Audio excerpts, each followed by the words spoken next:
Hello dear, इस video में हम लोग क्वेश्चन सॉल्व करेंगे हाइट एंड डिस्टेंस का, जो कि प्रीवियस ईयर का क्वेश्चन रहेगा। और आपके सामने ये जो क्वेश्चन अभी दिख रहा है, ये क्वेश्चन का पूछा गया 2020 में फॉर 4 मार्क्स, और बहुत ही अच्छा क्वेश्चन है, इसको कह सकते हैं। और ये क्वेश्चन आपका किसका, हाइट एंड डिस्टेंस का। बहुत इंपॉर्टेंट क्वेश्चन भी है, चूँकि ये आपका एनसीईआरटी में क्वेश्चन है और रिपीटेड क्वेश्चन, बहुत बार ये क्वेश्चन पूछा गया है। 20 में भी, 17 में भी, और उसके पहले भी बहुत बार क्वेश्चन पूछा गया है।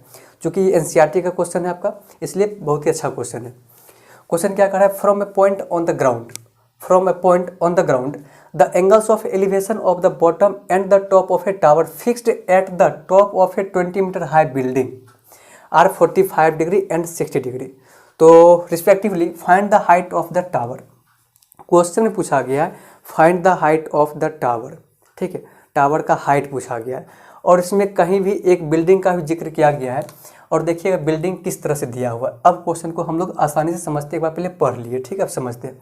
From A point on the ground, पहले क्या बनाते हैं, एक हम लोग क्या बना लेते हैं, ग्राउंड। ठीक है, ये बन गया है ग्राउंड। चलिएगा, अब क्या कर रहा है, the angles of elevation of the bottom and the top of a tower. एक टावर होगा, उसका टॉप भी होगा, बॉटम भी होगा। क्लियर। फिक्स्ड है कहाँ पर, फिक्स्ड है कहाँ पर, at the top of a 20 metre high building. एक बिल्डिंग है जिसका कि हाइट दिया हुआ है कितना, 20 मीटर। उस बिल्डिंग के ऊपर में क्या है, एक टावर फिक्स्ड किया गया।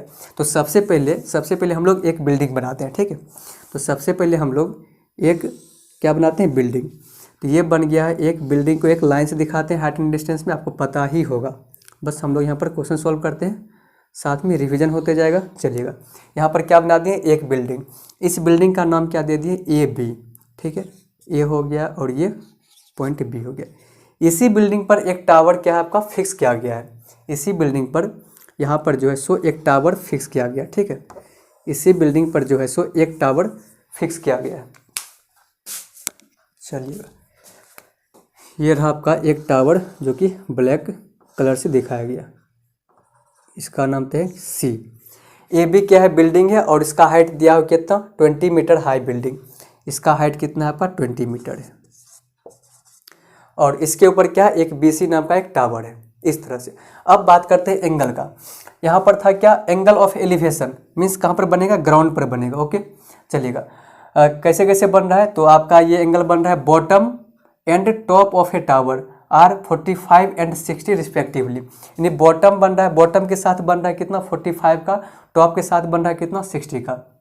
Bottom and top of a tower, इस टावर का बॉटम कौन कहलाएगा, इस पॉइंट, ये पॉइंट बी कहलाएगा। इसके साथ जो ग्राउंड पर एक पॉइंट है, यहाँ से पॉइंट मान लेते हैं क्या, ABC, P मान लेते हैं। ठीक है, पॉइंट P। ठीक है, पॉइंट P मान लेते हैं। यहाँ से इस टावर का जो बॉटम है, इसके साथ एंगल बन रहा है कितना, 45 डिग्री। चलिएगा, और इसके टॉप के साथ एंगल बन रहा है कितना, 60 डिग्री। और पॉइंट आपका वही है, from a point on the ground, एक पॉइंट है ग्राउंड से। और इसके साथ जो एंगल बन रहा है यहाँ पर, ये कितना बन रहा है आपका, 60 डिग्री एंगल बन रहा है। ठीक है, इस तरह से टॉप के साथ बना 60 डिग्री, और इस बॉटम के साथ बना कितना, 45 डिग्री। यहाँ तक आया समझ में। सबसे पहले हाइट एंड डिस्टेंस में आप फिगर बनाइएगा, और फिगर जो बनाइएगा वो नीट एंड क्लीन होना चाहिए, और फिगर एकदम सही होना चाहिए, अच्छा से क्लियर सब कुछ दिखना चाहिए।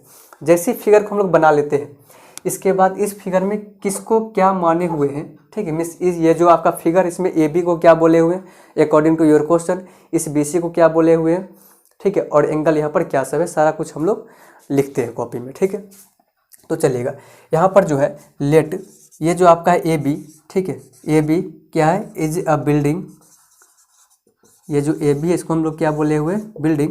और इसका लेंथ यानी कि हाइट कितना दिया हुआ है, 20 मीटर। ठीक है, और ये BC क्या आपका, BC इज ए टावर है, BC आपका क्या है, यहाँ पर टावर है। ठीक है, और P is a point on the ground, P is a point on the ground. Exam में आपको ऐसे लिखना होगा, P is a point on the ground. और बात करते हैं एंगल का। एंगल को हम लोग फिर कैसे लिखेंगे, तो एंगल को देखिएगा कैसे लिखेंगे। एंगल यहाँ पर जो कैसे लिखें, एंगल BPA लिखेंगे, या फिर APB लिख सकते हैं। ठीक है, तो एंगल BPA ये कितना हो जाएगा, 45 डिग्री। और एंगल दूसरा कौन सा हो जाएगा, CPA, एंगल CPA ये कितना हो जाएगा, 60 डिग्री। इतना कुछ क्वेश्चन के अकॉर्डिंग हम लोग यहाँ पर लिख लिए सॉल्यूशन में। चलिएगा, यहाँ तक हो गया है।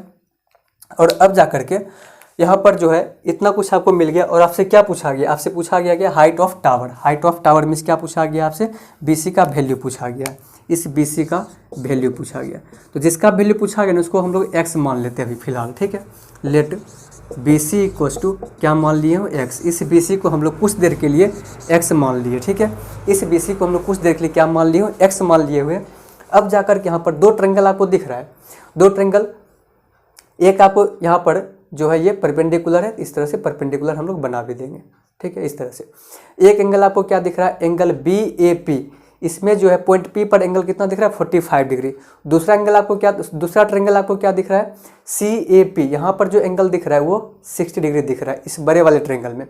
तो दोनों ट्रायंगल में हम लोग क्या लगाते हैं, टेन का यूज करेंगे।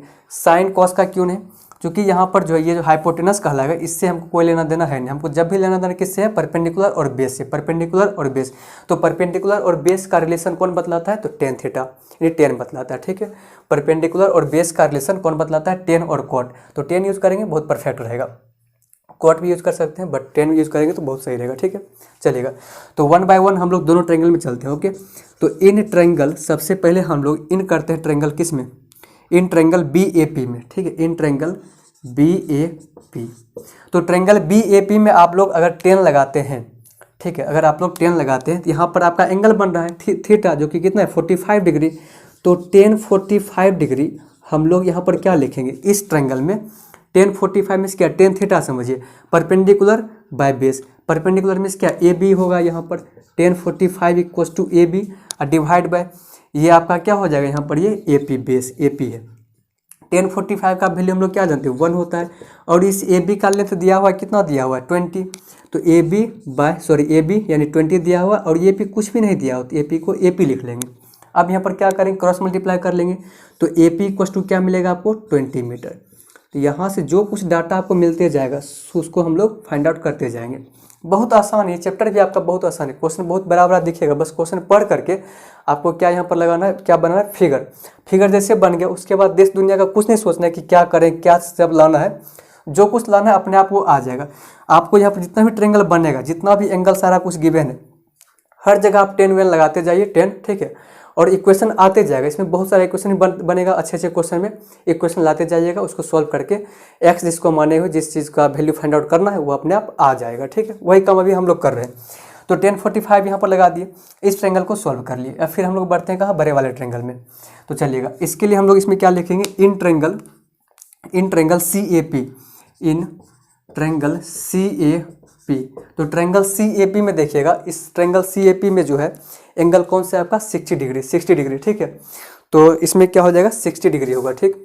तो फिर क्या लगाएंगे यहाँ पर 10 60, तो 10 60 डिग्री इक्वल्स टू क्या हो जाएगा बताइएगा, ये पूरा आपका परपेंडिकुलर कहलाएगा और फिर से बेस AP कहलाएगा। ये पूरा परपेंडिकुलर और फिर से बेस AP, ये पूरा perpendicular AC, perpendicular AP base. तो यहाँ पर हम लोग क्या लिखें, परपेंडिकुलर मीन्स क्या, AC divide by AP, AC by AP। 10 60 का वैल्यू याद है क्या, 10 60 का वैल्यू याद है क्या, तो अगर याद नहीं है तो पूरा का पूरा वैल्यू याद कर ही लीजिए, ठीक है, बेहतर रहेगा आपके लिए, ठीक है। तो 10 60 का वैल्यू हम लोग क्या जानते हैं, √3 होता है। तो √3। AC का वैल्यू क्या लिखेंगे, x लिखें या फिर 20 लिखें या फिर 20 इंटू एक्स लिखें, सर इंटू नहीं होगा, ठीक है। इस AC को हम लोग अगर देखें तो क्या लिख सकते हैं, इस पूरे AC को टुकड़ा में AB plus BC, part by part, AB plus BC, AB plus BC। बहुत बच्चा क्या करता है, सर AC को लिखना है 20, ये x है 20x लिख दीजिए, 20x नहीं 20 प्लस x, क्या कर दोनों को ऐड कर रहे हैं, ठीक है। AB प्लस BC ऐसे बोलना होता है, AB प्लस BC मीन्स क्या, 20 प्लस x बोलेंगे, क्या बोलेंगे, 20 प्लस x। तो इस AC को क्या लिखेंगे, 20 प्लस x लिखेंगे। और ये AP, अब बताइएगा इस AP का वैल्यू तो आपको यहीं से मिल गया, कितना, 20। ये AP कितना मिल गया है, 20, कहाँ से, यहाँ से। अब क्या करने वाले, क्रॉस मल्टीप्लिकेशन यहाँ से कर लें क्या बताइएगा, तो चलिए ना करते हैं, ठीक है। यहाँ से जो है क्रॉस मल्टीप्लिकेशन करते हैं। तो after cross multiplication we get 20√3 equals to 20 plus x। और हाँ, एक बहुत ही इंपॉर्टेंट बात ये कि क्वेश्चन में अगर √3 का वैल्यू नहीं बोला गया है लेने के लिए तो अपने मन से 1.732 नहीं ले लेना, नहीं तो फिर आपका जो आंसर आना चाहिए आपके क्वेश्चन के अकॉर्डिंग सुटेबल आंसर वो नहीं आ पाएगा। इसीलिए बहुत बच्चा क्या करता है, अगर नहीं दिया हुआ तो फिर भी 1.732 लिए जा रहा, मल्टीप्लाई किए जा रहा, लास्ट में मिल रहा है कुछ नहीं। तो जब तक क्वेश्चन में नहीं दिया हुआ रहेगा टेक √3 = 1.732 तब तक वैल्यू यहाँ पर पुट नहीं करना है। तो इस क्वेश्चन में देखे थे कहीं भी नहीं दिया हुआ था, तो कहीं भी हम लोग को पुट भी नहीं करना है, बस √3 के फॉर्म में आंसर ला करके रख देना है। चलिएगा, अब क्या करना है, इस 20 को इस तरह लेकर आएंगे तो आपके पास यहाँ पर क्या मिलेगा, 20 √3 - 20 = x। तो अब सर ये सॉल्व कैसे होगा, सॉल्व थोड़े करना है, √3 का वैल्यू थोड़े नहीं रखना है, ठीक है। ओवरऑल हम लोग फाइनली क्या लिखेंगे, x = देखिएगा यहाँ भी 20 है, यहाँ भी 20 है, 20 कॉमन लेंगे, क्या अंदर क्या बचेगा, √3 - 1। तो x का वैल्यू √3 - 1 क्या मीटर किलोमीटर क्या होगा, देखिए तो यूनिट सारा क्या दिया हुआ था मीटर में, 20 मीटर है, तो 20 √3 - 1 यहाँ पर क्या हो जाएगा, ये मीटर हो जाएगा। और ये x किसको माने हुए थे, BC को, और ये BC क्या था, टावर था। तो देयरफॉर हम लोग क्या बोलेंगे कि हाइट ऑफ टावर जो कि क्या था, BC = 20 जो भी है 20 × √3 - 1 मीटर। तो इस तरह से हम लोग हाइट एंड डिस्टेंस के एक बेहतरीन क्वेश्चन को सॉल्व कर लिए कॉन्सेप्ट के साथ। कि हाँ, सबसे पहले क्वेश्चन को देखिएगा, अगर क्वेश्चन आपको एक बार में समझ में नहीं आए, 2 बार पढ़िए, 3 बार पढ़िए, ठीक। बट क्वेश्चन पढ़ के आप डायग्राम एकदम सही ढंग से डायग्राम बनाइए, और डायग्राम जब बन जाए तो अपने आप लिखा जाएगा। और डायग्राम बन जाने के बाद यदि आप सोच रहे हैं अब स्टार्ट कहाँ से करें, अरे भाई बहुत आसान है, बस जितना भी ट्रायंगल आपको यहाँ पर दिख रहा है ना और एंगल आपको दिख रहा है उसके साथ ट्रायंगल पकड़ के 10 को लगाते जाइए।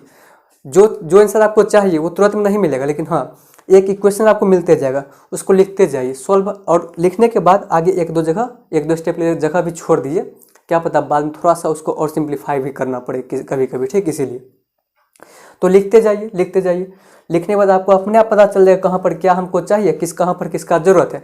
क्या AP आपको चाहिए था, पहले पता था AP हमको चाहिए, नहीं, AP यहाँ फाइंड आउट हो गया। अब ये क्या चाह रहे हैं, ये माथा का दर्द हो गया जी, नहीं, इसको रख लिए, कोई दिक्कत नहीं।